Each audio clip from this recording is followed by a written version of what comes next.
Carl DeMaio is now a radio host. He was a congressional candidate. Now the man some say cost him the election faced the music in a courtroom.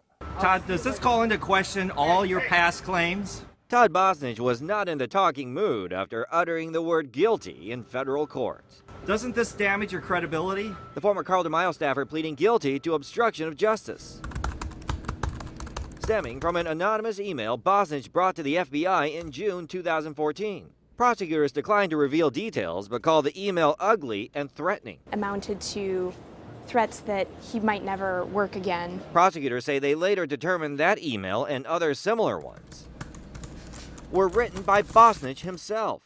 His lies to the FBI a federal crime. Months after the emails were first turned over. I've never had anyone do something like that to me, especially in a position of authority and trust. Bosnich went on CNN weeks before the election claiming DeMaio sexually harassed him. DeMaio fought back, pointing out Bosnich was the top suspect in a break-in and theft at the campaign office. He also accused Bosnich of hacking into his email and sending out emails like this one, ridiculing a staff member of opponent Scott Peters. None of those alleged incidents led to any charges. Federal prosecutors also did not look into those cases. We have breaking news this morning that actually involves you, Carl. But DeMaio on his radio show, Todd Bosnich's lies were incredibly painful. Pointed out Bosnich has finally been exposed for the liar that he is. Todd Bosnich smeared my reputation, and he derailed our congressional campaign. And election laws for DeMaio, a costly election season lie for Bosnich.